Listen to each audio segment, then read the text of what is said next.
music. He's like love, love, love, and music. La la la, love, love, love, love, love, and music. Love, love.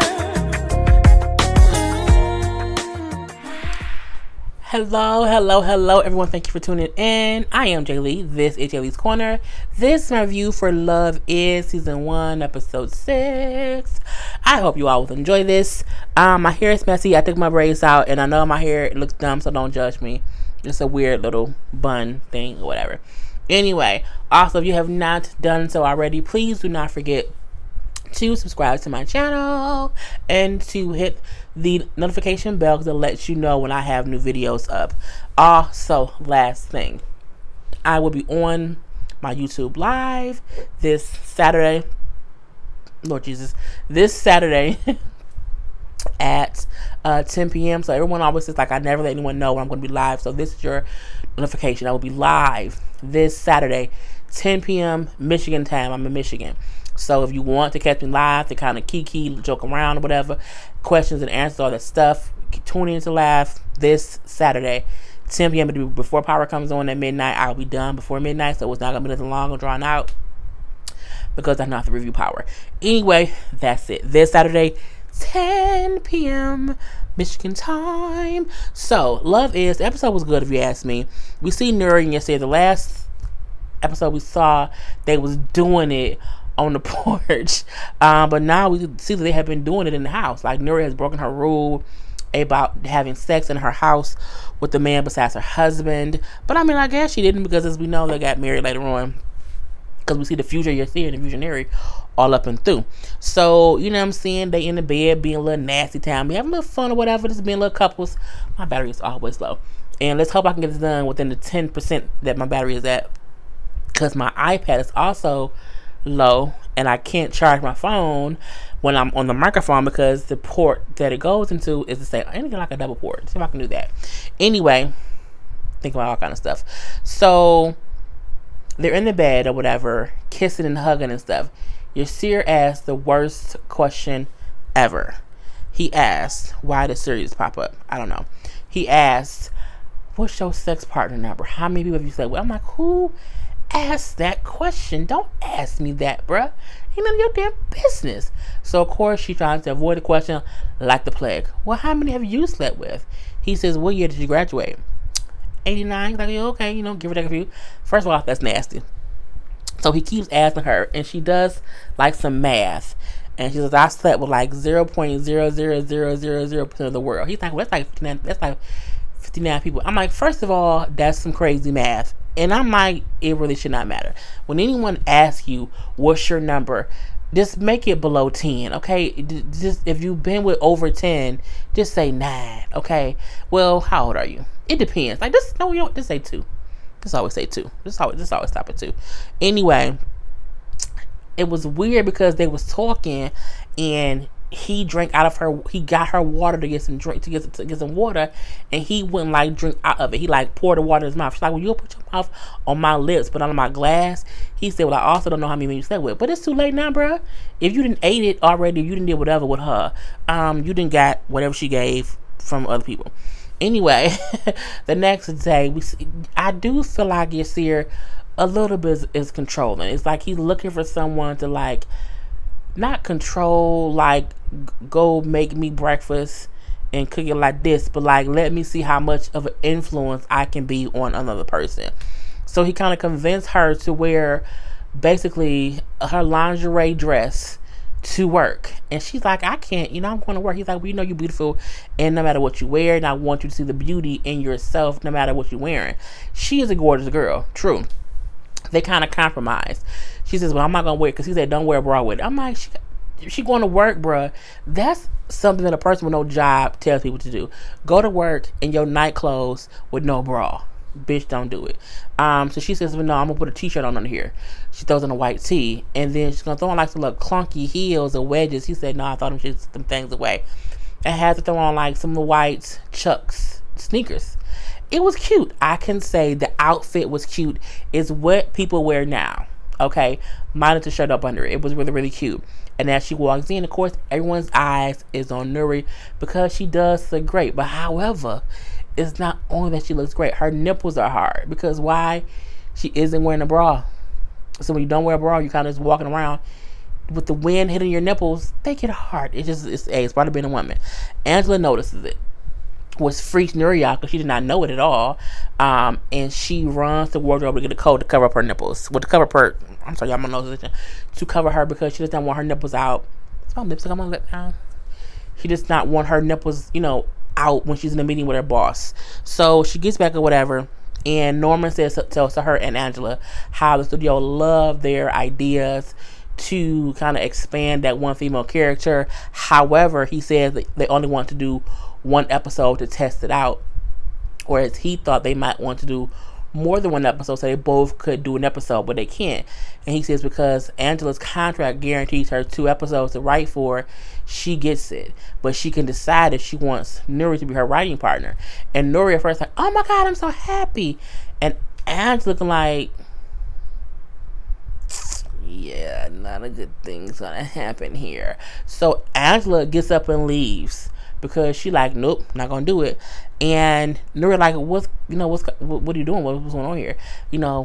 We're girls, right? And Angela was like, you my girl, but you're not my writing partner. Like, I was guaranteed to do 2 scripts or whatever. It's in our contract. We should not even be having this conversation. Like, he put it on me. He wanted me to be the one to tell you no, because I'm not, I just don't see that. I'm gonna write on it. And low key, I feel like at times Angela don't like Nuri. I mean, I get they girls, but sometimes you be like, it could be because she's like the kind of mean hood girl who like give it to you straight, so that can come off real, harsh-ish. But I do feel like my girl telling me I can't be her writing partner, it would piss me off. It really would. Like, or at least not say, let's see what we can come up with, and then maybe we can write partner. I mean, but just say like, you're not my writing partner. No, I don't want. No. I do think I would be upset too, but I think Nuri, I would have to get over it. But it is what it is.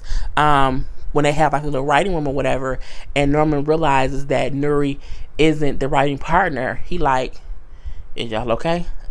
And they're like, yeah, I'm fine. He's like, well, you said that when women say they're not fine, it means they're not fine. She's like, I'm fine, really. When we say really, that means this is really, really true. But clearly, she is not fine. Anyway, we do see how Yasir picks Nuri up from work. I say, this is not cliche. You know what I'm saying? The out of work, cute boyfriend who's giving her dick is dropping her off at work, taking her car to do whatever, even though he ain't got no job. I hope he's looking for a job. But he's picking her up at work, dropping her off. It was very, very baby boy-ish. And I giggled to myself. When he sees her walk up with a jacket on, he's like, well, at least you tried, you know what I'm saying? And, I would have came and picked you up closer, but, you told me to pick you up from here. So he feels like, one, you didn't want to wear the outfit all day. You covered yourself up. And 2, are you ashamed of me? And so you did not want me to pick you up from the gate or whatever. And she says, I put the coat on because they teased me about what I was wearing. You know what I'm saying? Because one of her nipples were showing. And she's like, and also I announced to the whole crew that I have a boyfriend because I don't want them thinking that you're just some guy I'm dating, like you're my man, or you're special. And it made him realize, okay, she, is trying in her own little way. She does mention the whole thing about the writing partner stuff, and he tells her that your career won't be over just because you didn't get one script. Like, maybe this isn't the time for you. Maybe they think you're not ready. I mean, it was honesty. But at that point, I would have wanted, well, don't give me honesty. Just like, tell me that'll be okay. But, Yasir thinks completely different. So, we do see Keith at the bar. Now, I was going to love this scene if it would have went a different way. Keith is at the bar, sitting there, drinking a little drink or whatever, and a man walk up, okay? And you can clearly tell that they're flirting with each other, with a man coming up saying a man's drink says a lot about him. And I said, well, back then, was the drinks like the gay radar? You would say if a person had this kind of drink, that mean they're gay undercover and they want you to, like, talk to them? So they're kind of going back and forth about that or whatever. And you can see they're clearly vibing. To that one point, the man says, here, have a taste of my wine. Now, see, strange men don't offer strange men a taste of their wine unless they want them to taste their wine. So, and I'm like, I think that's cold for, you know what I'm saying, what you want to do. What you want to do. And here come Angela. Keith! Oh, it ain't no seats in here. So the guy realized, oh, your friend's coming. And Keith looks disappointed as well. Because again, it was that connection between the two. The guy then says, you know what, I'll be at this and this place at this. Okay, so the guy says where he'll be. So Keith would know, if you're looking for me later, this is where you can find me. And I'm saying, come get it. So, you know, she sits down basically, and this is how they was just talking, this vibing or whatever. Friendly. You know, her saying how she's been trying her best to do this and be a writer and get her scripts, and how she wished she could quit the show and go and take time to like write a serious drama or whatever, but she just does not have the time to do it because she can't afford to quit, because she's like the breadwinner. So they're like laughing, talking about that. So we then see, next scene, Yasir was saying to Nuri in the car, like, the best thing to do when you're having a bad day is go see a movie. So they went to see a movie, a silent film, okay? And Nuri ass is being extra aggravating in the movie. But we also see that Angela and Keith has went to the same movie, okay? And you see her say, I think that's two of the black people down there. But again, they can't see who it is. Nuri being so aggravated because she's like, I haven't really done silent films. And she says she has to read out loud to comprehend stuff. That's the problem, mama. That's the real problem. So she's reading out loud in a silent film. That's just so aggravating. And he like, you can't be doing, like, I can't concentrate if you talking. Well, I can't, you know, it was weird. But Angela is hearing voices and getting upset, like, oh my God, really? And when Nuri hears Angela's voice, she's like, Angela? And they turn, she's like, Keith? So Angela and Keith seem to be on a date from the outside looking in. I mean, that's what I thought it was. Well, no, I didn't. But I still was like, why did they go to the movies? And of all movies, why that movie? Anyway, they watched the whole movie separately, whatever. And in the end, Yasir trying to be real nice. You know, he says what up to Keith, like, hey, I'm Yasir. You know, we didn't meet properly last time. And when he meets Angela, he's like, oh, hey, you know, I don't shake hands, I'm give you a hug, because he's like, that's my girl's girl. Let me be friendly. And he said to him, saying, oh my God, you're beautiful. First of all, bruh, calm down. No, she not. She cute. That's it. Leave it alone. Meaning, don't compliment my friends too much. Like, let her know she okay. Like, I don't need you, you know what I'm saying, giving her beauty remarks. Okay, don't do that. Not at all. So as they're walking and talking, she cracking a couple jokes or whatever. And he like, oh, you must kill it in the writer's room. I'm looking like, dude, you know Nuri mad at that girl. Just cut it the fuck out. Anyway, Nuri and Angela end up going to the bathroom, which leaves Keith and Yasir sitting there talking. So you're like, yeah, you know they're gonna talk about you. He's like, oh, yeah, probably so. Or you. He's like, no, probably you, because you're the only one who dated them both.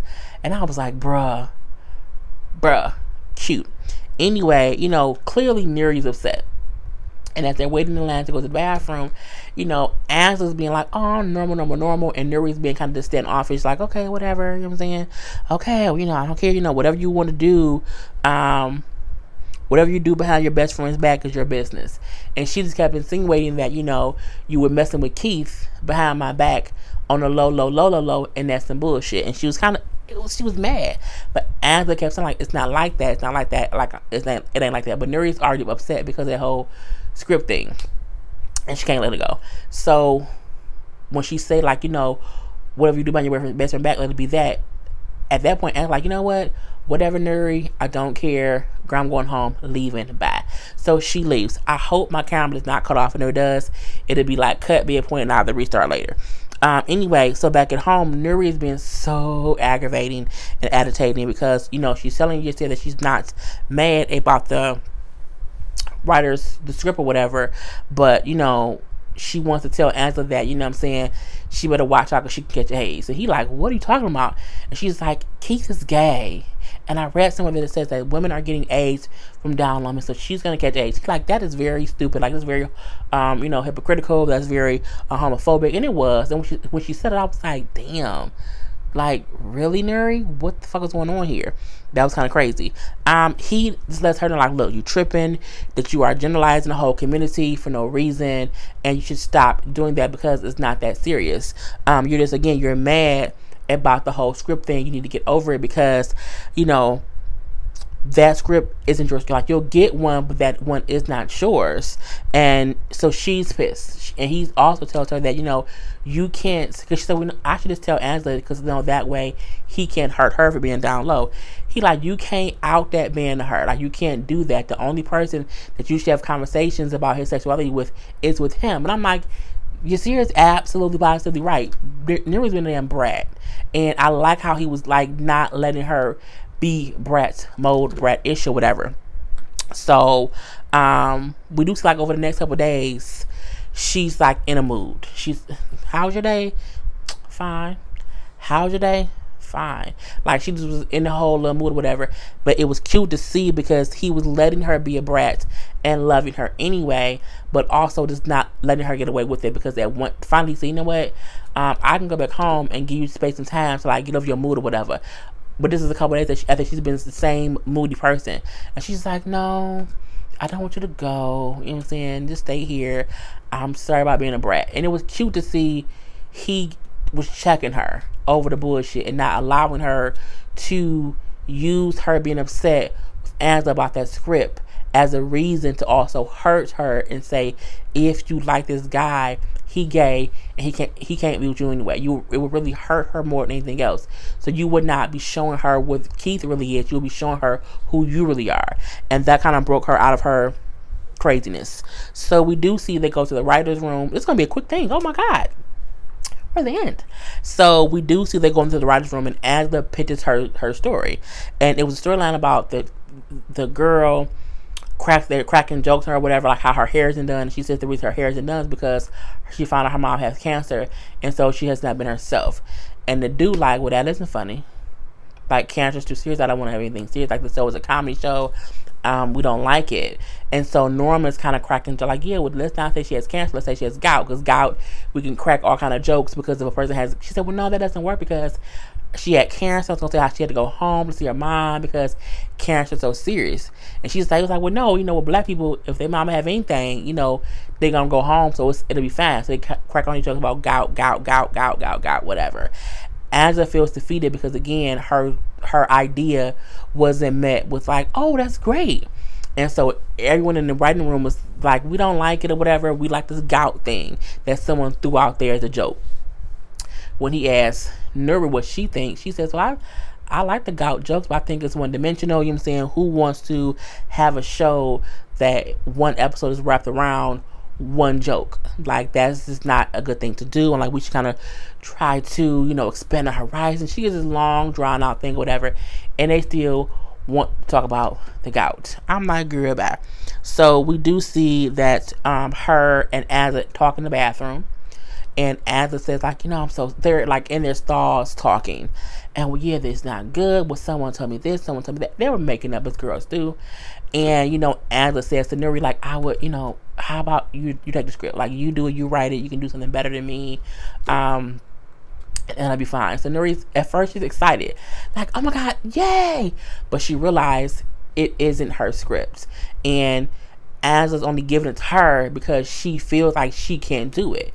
And so she does not want her friend to feel like she can't do something. So as she says to her, like, look, I'm happy that you want to give it to me, but however, it's your script and I want our friendship more than I want the script. So I'll help you in whatever way you need it to get your script to be great. And that was a good thing. It was cute to see them kind of come back to being friends, kind of come full circle, and how Angela realized she does need Nuri's help, and how Nuri realized that she does not have to write the script in order to get further along within the situation. So the end of the episode basically was Nuri had hid Yasir's cigarettes. And he was like, where are my cigarettes, Nuri? Where are my cigarettes? So they're running around the house because she's hid them. And she said something like, I want to help you quit smoking. The same way you helped me, you know, tame me being a brat. I want to help you do that. Like, I want to make you better. This fool say, no, this is going to be cancer. She's like, well, cancer is not funny, first of all. But yeah, I want to just make you a better person. And I'm like, aw. Because quitting smoking is hard. I had to quit. I quit smoking cigarettes when I was 27. So like 9 years, I'm 36. Still 9 years ago. It was tough, and I smoked from the time I was 17 to 27. It was tough, bitch. Okay, so I know how hard it is quitting, especially when someone is forcing you to quit by taking your damn cigarettes. Because he was going to go to the store to buy more. And she says, no, I want to help you quit. So it was a good way to end the episode with them starting off in the bed, having fun, happy, talking about sex partners. And the end of the episode was them still in the bed, having fun, talking about her helping him be a better person because he helped her be better by not being a brat. And then he said, well, brats deserve spankings. And he spanked her. And that's how the episode went off. So I'm going to end it here. It's only 3:30 a.m. I made it to the end before 4 o'clock. Yay! I don't think I've done any videos. I don't think I put a code in any other video today. So the code for this video is Popeye's chicken. And y'all know why too. I did another video. Popeye's chicken, Church's chicken, Chick-fil-A, or what place I have out here, or Chicken Shack. Put it in there, and then the number to put along with it. Pick whatever 3 numbers you want to pick. Do that. Okay. Peace.